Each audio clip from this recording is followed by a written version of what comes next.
Hi guys, my name is Abby Navarro. I am a senior. I am a psychology major. What else can I say? I'm involved in GEO. I am the study abroad intern, and I'm also one of the lead peer mentors for Cornerstone.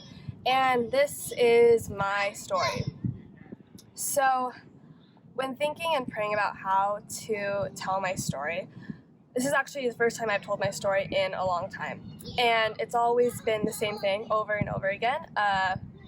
And so thinking about it, I'm just like, okay, I can totally tell that, but also there's something that has completely changed my life and has definitely developed who I am today. And I was like wrestling, like, okay, I could totally do this, but totally do that. But at the same time, I could talk for days and hours about all of those.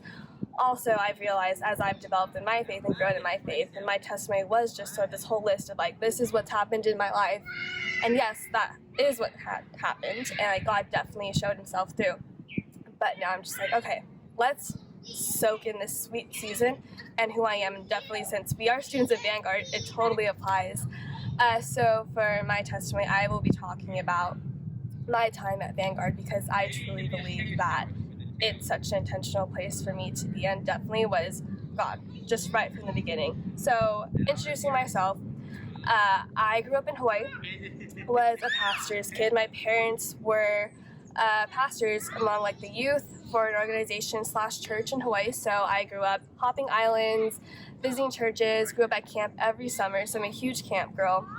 And then we moved to California. So that's kind of like my background in that sense.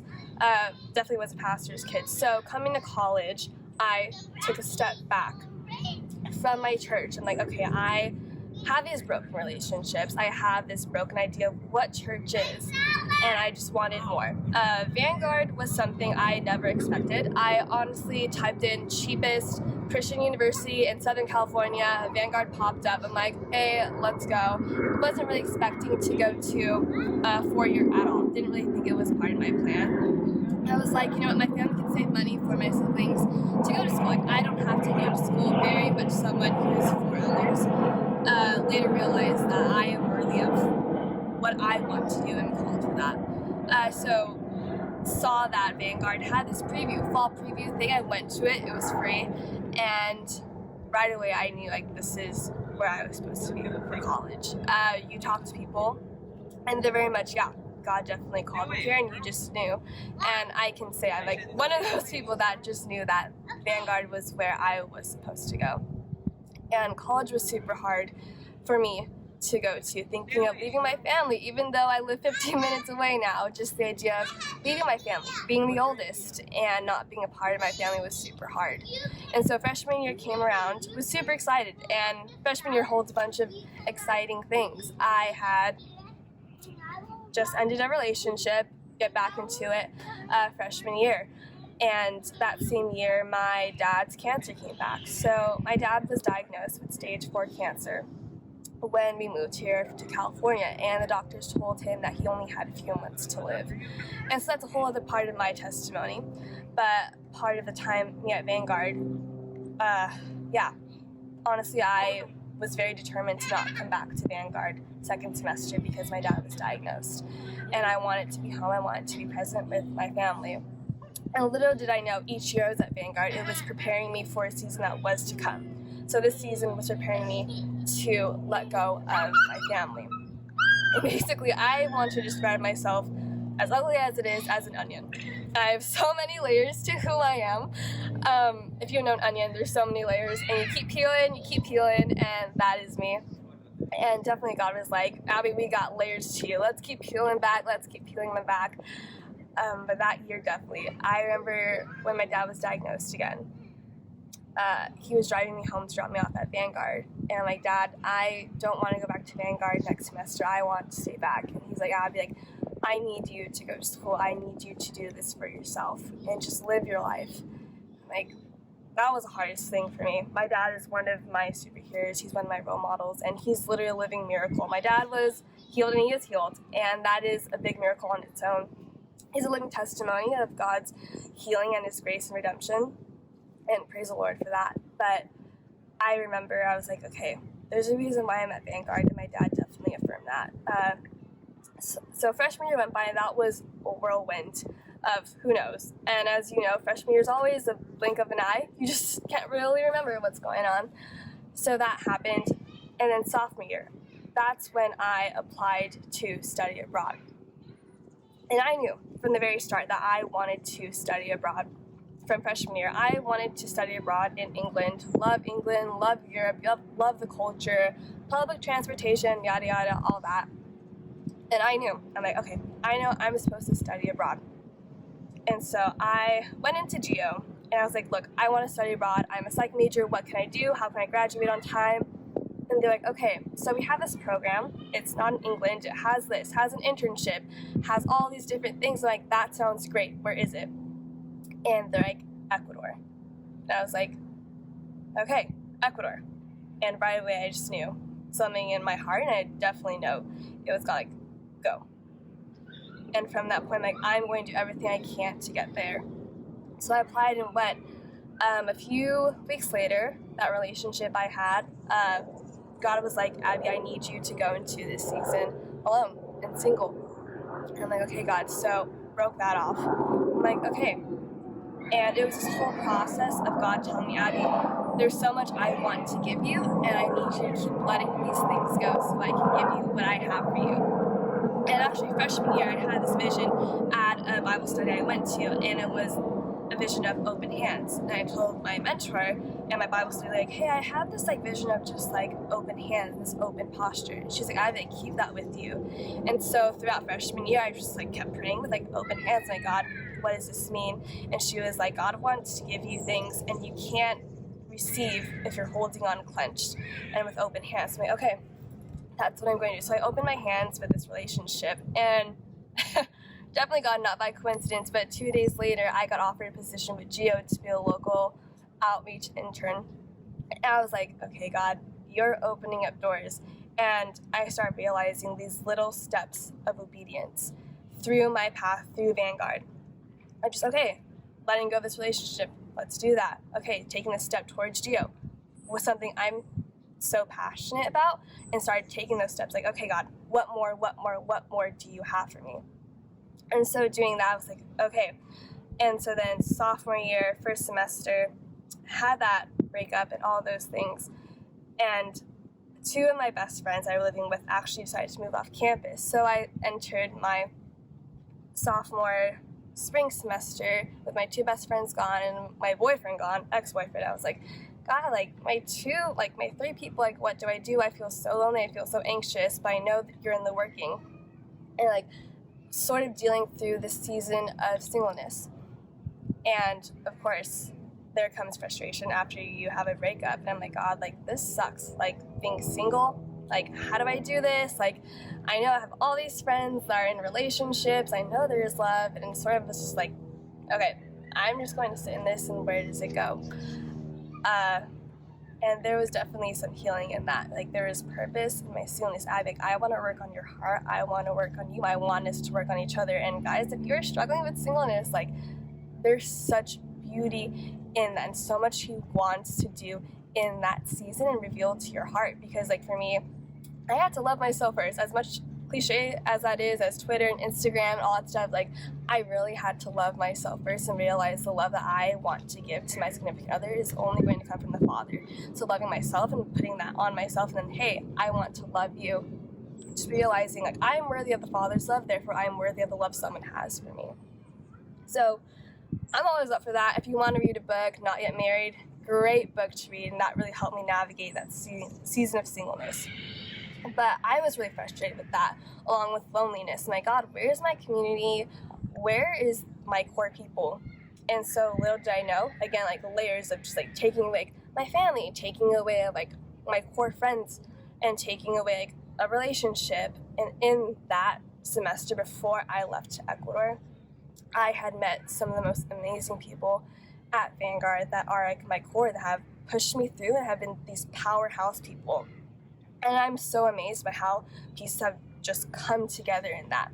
And little did I know that that was preparation for a foundation that I would come back to from Ecuador. And so there was all of that, and the people I got to meet, and the exciting times. I can honestly say that semester was probably one of the best semesters of my life. And God was just like, Abby, like, I'm putting these people in your life for a reason. And it comes to a point where I'm like, am I worthy of these relationships? And I was like, okay, as I'm preparing to leave for Ecuador, I was like, God, I don't know if I want to go. These people are in my life. These prayers are being answered. He's like, Abby, they're in your life for a reason. Don't worry, they'll be here when you get back. So that was the end, and I head into summer before Ecuador, and I was at a summer camp. Summer camps have been in my life, and I love it. It's a huge passion of mine, and I was actually in charge of the younger girls that summer, and I was able to work with some amazing staff, and through that, I was working through what Ecuador looked like. And financially, I'd been praying for like some sort of thing to happen. I was short of money, and I had received a scholarship, but it wasn't enough. And so I'm like, okay, I don't think I'm going to be able to go to Ecuador. Like, I love that I feel called here, but at the same time, I'm like, I can't go. A week later, my grandparents dropped the exact amount I needed to go to Ecuador. And that's when I was like, I know that I need to go. And financially, like, this is something that's I'm capable of doing. And I was like, okay, let's do this. And so this is where my story starts to really pick up in a span of just a year. That summer before, I had gone to this young adult retreat thing, and I had asked for just guidance and affirmation of the season. And there was this word that was given to me, and it was the word bow. I'm like, okay, God, this is a great word. It really represents a posture of humility, and I understand open hands and all that, but that word bow started to turn into an acronym. And the words were bold, obedience, and willing. And so I was like, okay, what does this mean? And this phrase started to come into my head. Be bold enough to be willing to be obedient. And I was like, okay, God, how does that look in this season? And he was like, Abby, be bold enough to be willing to be obedient in Ecuador in all aspects.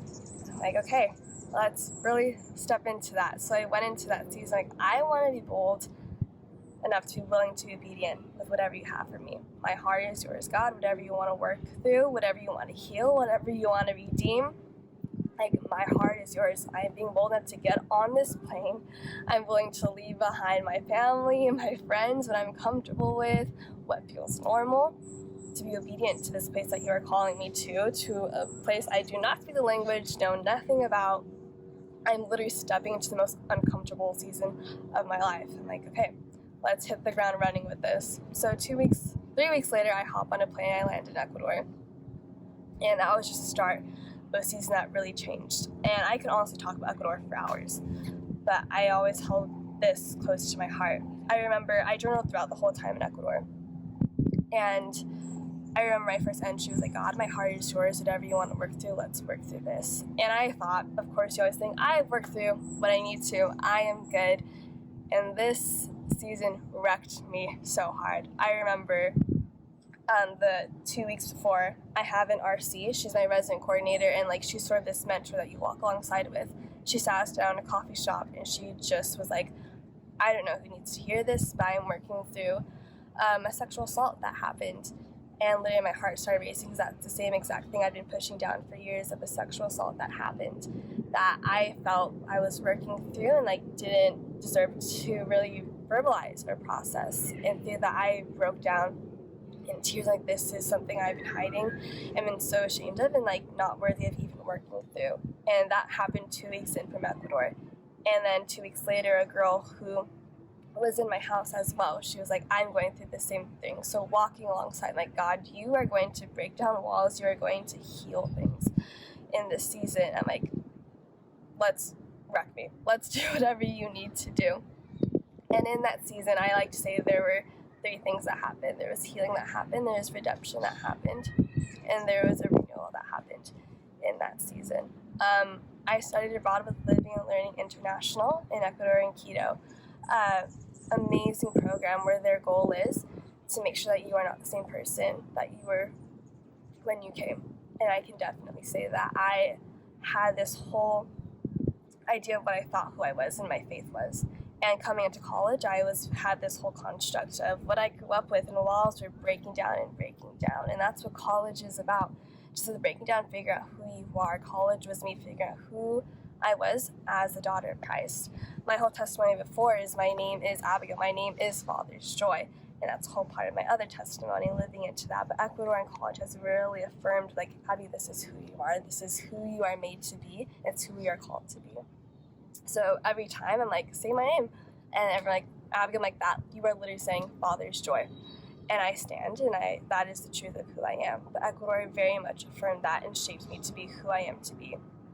I struggled with community for a long time and with girls, just broken relationships and gossips, and we know girls how nasty we can be at times, especially in the church. I grew up with some nasty stuff, and I had to live with 10 girls for 4 months, and I was like, oh my gosh, how am I going to survive? How am I going to ever find my space? These are 10 girls for 4 months, and these are now some of my best friends that I have. They allowed me to just open up and be myself. It was the type of love I felt like, Abby, we see you, we know you, and we love you, and we are walking through this with you. These are women where they have opened up and gone through so much within the span of 4 months. They've stepped into being bold, to being willing, being obedient, and I've seen them break down. I've seen them go through growing pains.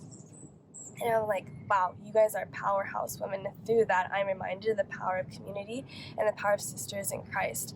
And I love that so much. And I walk alongside that with them. They love me for who I am. And ever since then, I'm reminded, Abby, I don't have to do anything. I can just be. And that was a huge thing that ran through. And I'm going to go back on that later. That was very much okay, I love this community, God, and I thank you for showing me this new type of relationship with women that's encouraging, it's uplifting, that's very affirming in who they are, and I love that I still talk to them today. And there's the men from the program. We had 35 people in my program, and 6 of them were guys. So it was very much like Vanguard, loved it. But very much I had this construct of who men were and what I wanted, and each of them were so different, where it's I love this redeeming view of who men are and who I want as men in my life, and just who men and as friends could be as well. So there were definitely different aspects. And then with Ecuador came mentors in my life, couples and singles, and I loved seeing that of who I want in my life to display this relationship of who God and guidance and affirmation. And they still guide me into who I am today. But going through all these different things, and as people ask about Ecuador, they're just okay, how was traveling and all that stuff? Honestly, the biggest thing for me was the spiritual and the experience I had.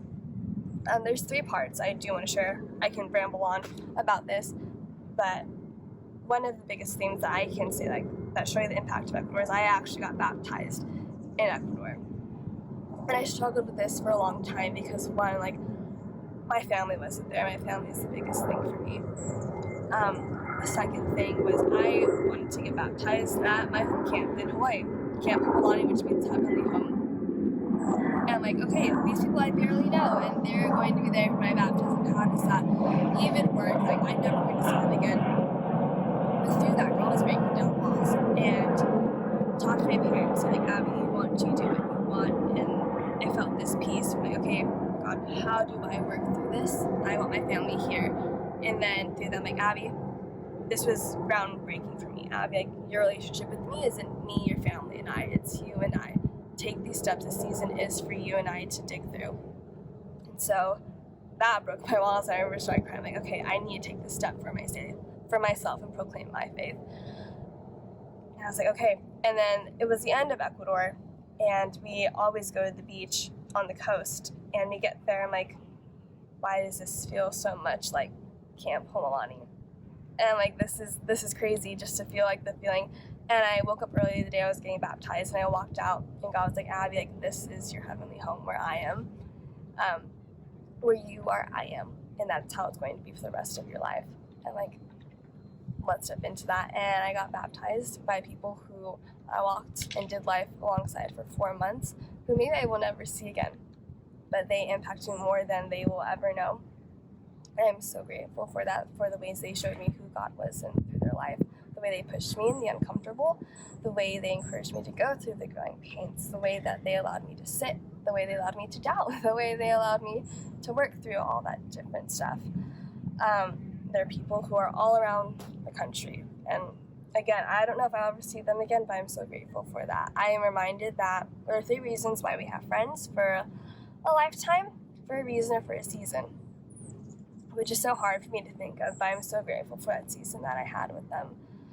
But Ecuador definitely did do that. Being baptized, I had never felt so much joy in my life. Yeah, I think that's a moment that I will forever hold in my heart. And just who was there and who surrounds me. I remember asking 3 people to be a part of my baptism, and my whole house surrounded me with that, and just the love that I felt. I always look back at that, and like the joy that I felt, and the people that were there was very much like a glimpse of what heaven's going to look like when I arrive. Just these open arms of, Abby, you are home, and this is your heavenly home. So, of course, coming back from that and from Ecuador, it was hard. It's a transition that I didn't expect, and this is something that no one tells you when you study abroad, where it's like, it's so rewarding to go, but coming back is just as hard. You have to adjust to being this person that has gone through so much change, and for me, it was so much change through healing, through a sexual assault, through these sexual bondage, through community, and all these different things, like knowing, Abby, you are worthy of this change, you are worthy of this love, and people constantly speaking into you, people constantly being at your dispense, like, oh, I have to talk, someone's on the couch, I can deeply talk to them, like where I'm at, where I'm struggling, and all of a sudden that being cut off. And this constant access of who God was, like these weekly chapels I always look forward to, this community that was formed around me, like this is what I've been praying for so long, and now just being ripped away from me. And for, I'd say, a few months, I went through seasonal depression of being back and just figuring out, God, where do I stand? Where are you in the season?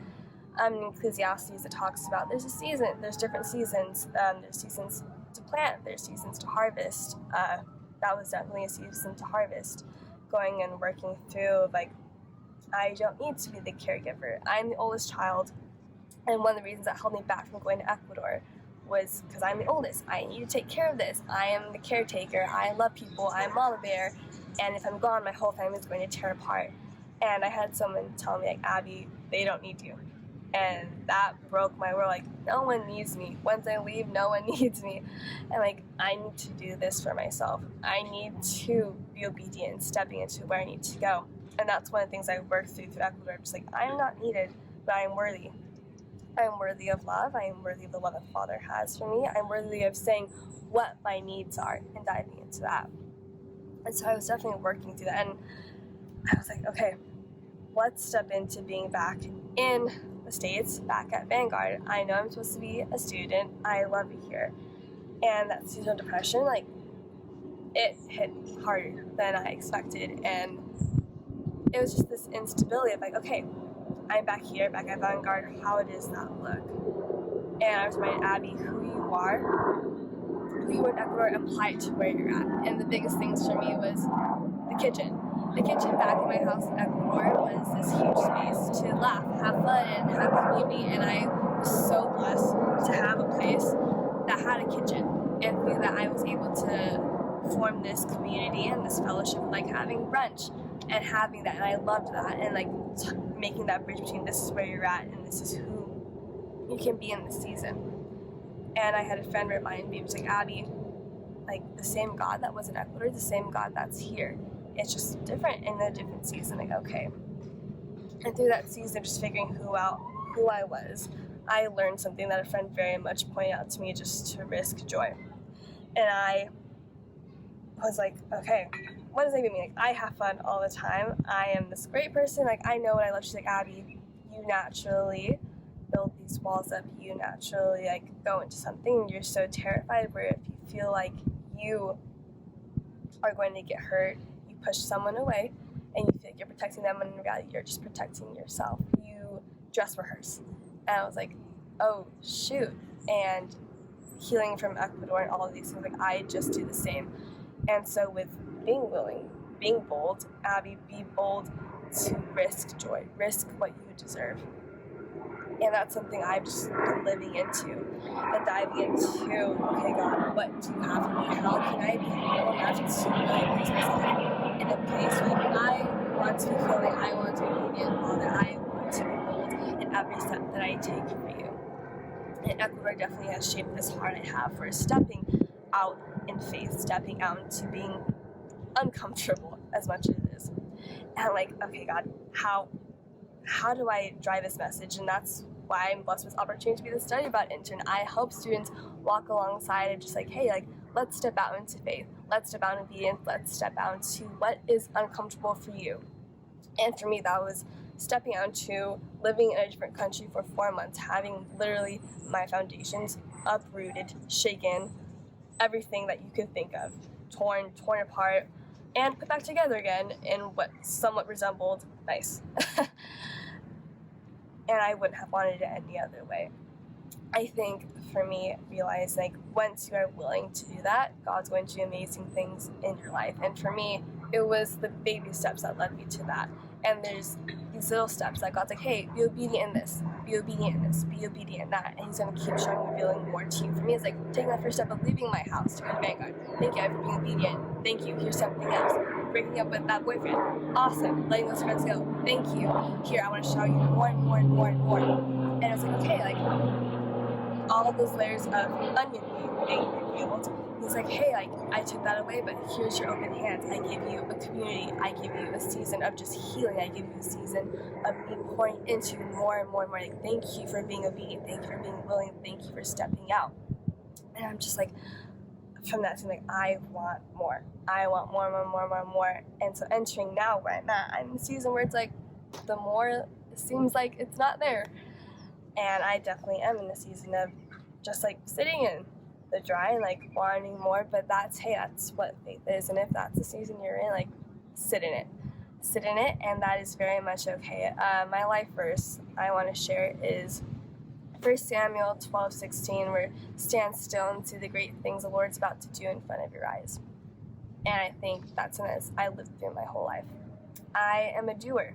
I do all of these things. I feel like I have to do things for friends. I'm always like running around doing things. That's how I've lived my life. When my dad was diagnosed, I felt like I always had to do things for my family.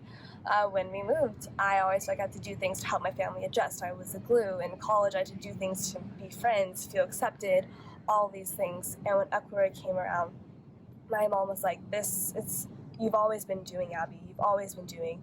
Be still and start being. And like, shoot, okay, how does looking still look? How does being me look? How does just being who I am? And God's like, I just want you as you are, in your brokenness, in your sadness, in your joy, in your depression, in your anxiety, in your singleness, in your relationships. I just want to be. And through that, just being, God revealed to me like who he was and who I am. And through that, just like, okay, putting my guards down, putting my walls down, and risking joy, I saw God work through the greatness of who he was. And like, okay, here I am, Lord, do what you will do. And through that, I was like, okay, through that, I had the healing. Through that, I had the breakthroughs. Through that, I had the obedience to want more. And I'm so thankful for that and for the opportunities that Vanguard has offered me. And I pray that you guys continue to seek those opportunities to be obedient in the big and the small.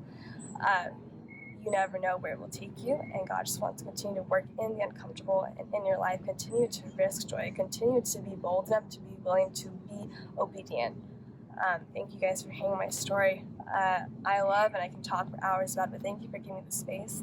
I hope it's what you needed to hear today. But thank you guys and have a great day.